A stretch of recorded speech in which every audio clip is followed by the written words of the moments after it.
Cool as you might think my life is, I have a recurring nightmare that I've had for 26 years. I'm somehow walking outside a stadium, a baseball stadium, and I can hear them announcing the starting lineup to a baseball game. I'm not kidding you. And I can hear the music playing and they say, leading off in center field, number 8. And I know it's me. I played center field here and I led off, right? Number 8, Eddie Milet. And I hear him yelling, but I can't get in the stadium. I'm like, I'm supposed to be playing, right? Like I'm supposed to be, and I cannot get in the door. Like I'm running around saying, look, I'm in my uniform. I'm in. They're like, we don't know who you are, man. I'm like, no, you need to let me in. They just announced me. I'm the starting center fielder, man. They're like, I'm sorry, man. We don't know who you are. You can't play. And then every single time I have the dream, I lap around the stadium trying to get back in to the game. Except I can't get in. This is a true story. I'm 47 years old. I had this dream last month. I had it the month before that. I had it the month before that. Okay? And then I wake up. And it's a nightmare. Every time I'm in the dream, I know I'm having it, but I can't get out of it. And the reason I have that dream is because I miss playing so much. And the real reason I have the dream is because when I was here, listen to me, okay? When I was here, I did not give it everything I had. Over and over and over again, you must be working on how great you think you are, what you're worthy of, what you deserve. Because you get out, the way you change your identity is this. You change your identity, listen to me on this, remember this when I leave. You change your identity because it's based on what you believe you're worth, what you believe you deserve. We take it more serious, we have more fun, we're laughing our asses off, but we are out working everybody in the conference, everybody in the country. We hit the gym that way, we stretch that way. You become a team nobody wants to play. Now, if you did that, you know what starts to happen to this team? You start to believe you deserve stuff you probably aren't good enough to get. You will literally win games you're not supposed to win. This team outworks everybody in their at-bat. They battle on every pitch when they're in the bat. I want you to think about that for a minute. I mean, what if you didn't give away a single freaking pitch all year batting? Not one dude. You grind every pitch, you battle every pitch. What if someone would have told me this when I was here? Battle every pitch, man. Every pitch is a fight. Every pitch is a battle. It's you, it's a team, but it's you and the dude with the wrong lid on the mound. Battle his ass. You're going to get what you're looking for. So if you're looking for success, you're looking for happiness, you're looking for prospects, you're looking for recruits or clients, I'm telling you, the more you're consciously looking for those things, you're going to see them. When you're looking to win, you're looking for victory. Same time, if you're looking to be victimized, if you're looking to be looked past, if you're looking to be small, if you're looking to be offended, you will find that constantly. And so be very careful what you set your mind towards, what your outcomes are, because you're going to find them. Your mind's powerful. You're powerful. You're more powerful than you think you are. And if you could just get clear on what you're looking for, get super specific with great clarity, great specificity about what it is you want, it's sitting there for you to find if you look for it. One of the things we have to do to create a new identity is to begin to tell a new story. What's your new story? Who are you now? What are you all about now? Where are you going now? What's this new version of you? See, here's what's amazing. At any point in your life, you can just decide to write a new script. You can decide to become a whole new character. See, the leading character in the story of your life is you. And guess what? You and God control the script. You could write a new script at any time you want. Listen to me. At any time you want, you can simply decide to be a new character. I'm strong now, I'm beautiful now, I'm handsome now, I'm bold now, I'm funny now, I'm smart now, I'm going there now. Stop telling the old story. Here's the truth, nobody cares. No one cares if you had a failure. No one cares if you've had a setback. No one cares if you had a victory. And none of those failures, none of those setbacks, none of those victories, and that old character you keep playing is the very thing that will prevent you from becoming this new version of you. It's a story if you're stuck. It's an old story you're telling with an old character that was last year's version, last decade's version. Who's the new character? What's the new script? What's the new story?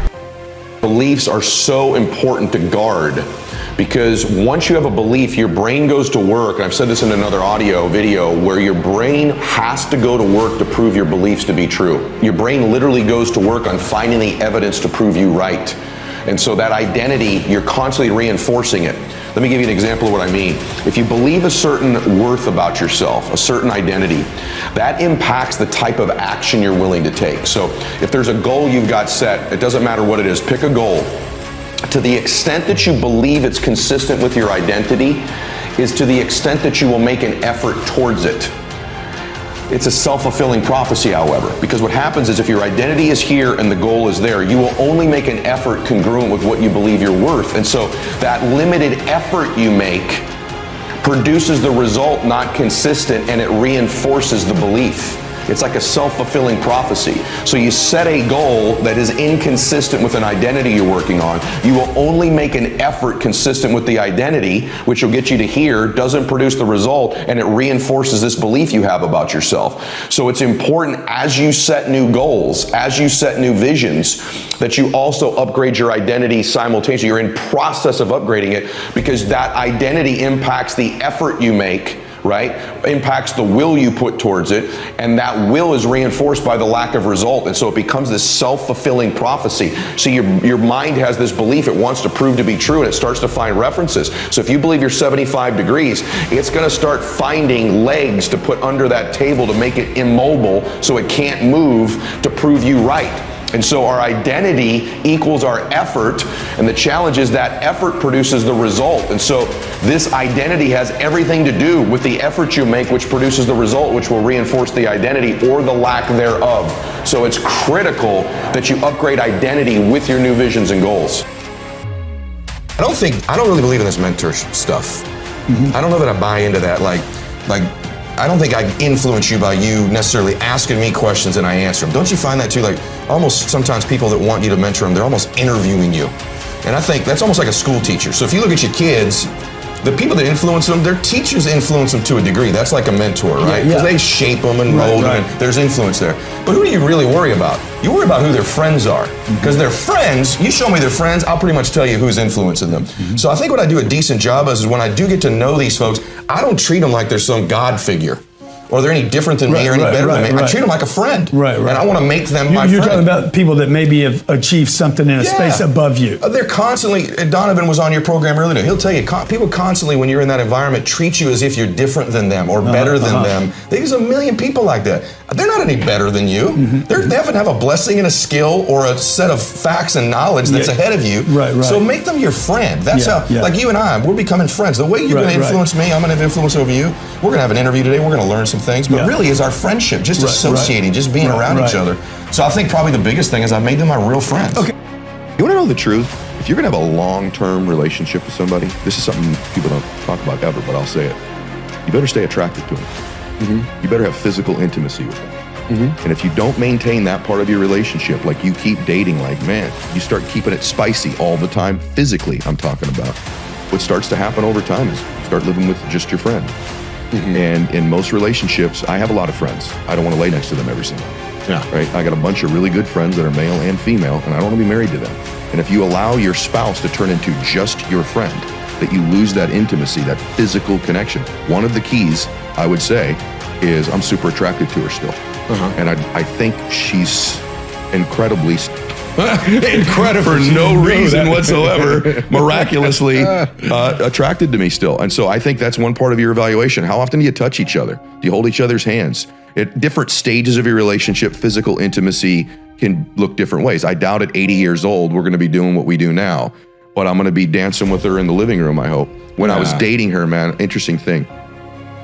It was hard because her parents had a great marriage. It was their second marriage, which usually those are great. They're sometimes better because you figure stuff out, right?